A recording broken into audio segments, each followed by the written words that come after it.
Let's be honest, you've had those days. The alarm rings, and your first thought isn't let's go, it's why bother? You tell yourself you'll start tomorrow, you'll work harder next week, but weeks turn into months, and you start to wonder, what's wrong with me? Nothing. You're just fighting the same silent enemy every ambitious person faces: self-doubt. And here's the truth. Discipline isn't built when things are easy. It's built when self-doubt whispers, you can't, and you do it anyway. Today, I'll show you how to build unshakable discipline, the kind that doesn't depend on motivation, even when your mind is your biggest obstacle. Part 1. The myth of motivation. We've been sold a lie that successful people feel motivated all the time, that they wake up with fire in their eyes, sprinting toward their goals. That's not discipline, that's dopamine. It fades, it lies, it disappears, the second things get uncomfortable. See, motivation is emotional, it's like weather. Discipline is structural, it's like architecture. Motivation asks, do I feel like it? Discipline says, it doesn't matter. And that's the shift you have to make. You don't find discipline, you design it through structure, repetition, and small daily agreements with yourself. So let's start with how. Part 2. Step 1. Build the identity before the habit. Here's the biggest mistake people make. They try to build habits without building identity. They say, I want to go to the gym. A spy would say, I'm someone who trains daily.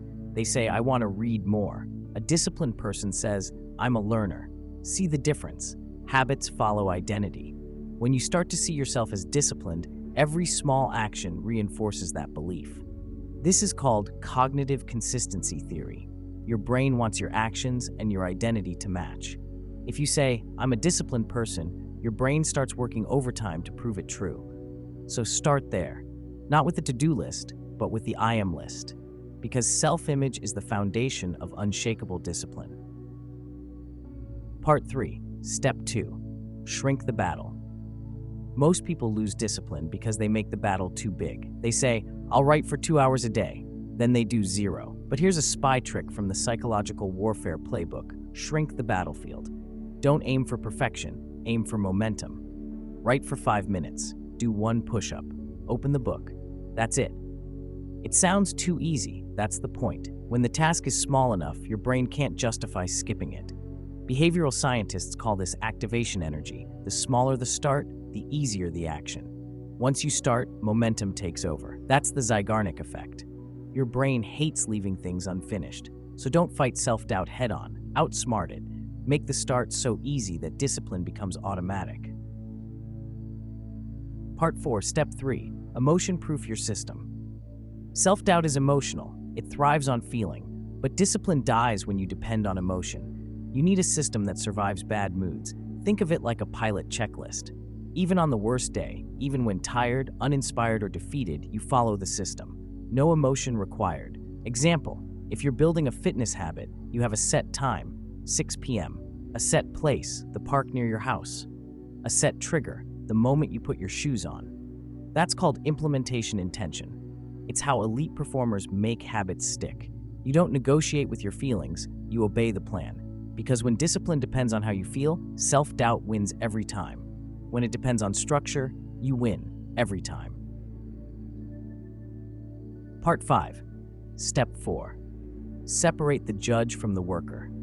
Here's the hidden reason self-doubt kills discipline. You judge yourself while you work. You start writing, and your brain says, this sucks. You start learning, and it says, you're too slow. You're trying to drive with 1 foot on the gas and 1 on the brake. So here's a trick from creative psychology. Separate the judge from the worker. When you're working, just work. When you're done, then evaluate. Different times, different mindsets. This separation creates mental freedom. It allows discipline to breathe without the constant pressure of perfectionism. Remember, you can't improve what you never finish, and you'll never finish if you keep criticizing the process. Part 6, Step 5. Reward the process, not the result. The disciplined aren't addicted to success, they're addicted to the process. Every time you show up, even when it's ugly, messy, or half-hearted, you teach your brain a lesson. I keep my promises. And that's what discipline really is, self-trust. So reward yourself for showing up, not for being perfect. Smile after the workout, even if it was weak. Celebrate the one page you wrote, even if it wasn't genius, because consistency compounds. Over time, small wins turn into unstoppable momentum, and that momentum is what crushes self-doubt. Part 7. Step 6. Expect resistance. Train for it.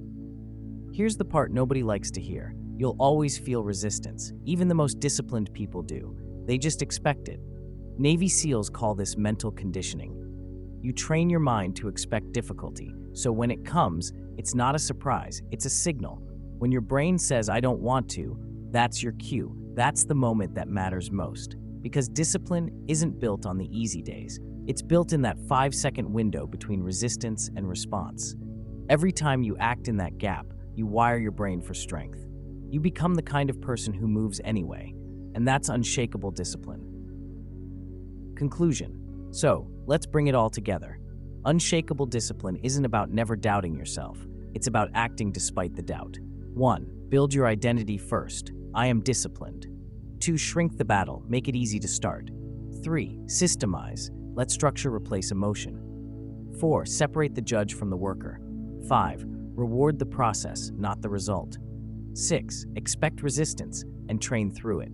You don't need motivation. You need momentum. You don't need perfection. You need presence.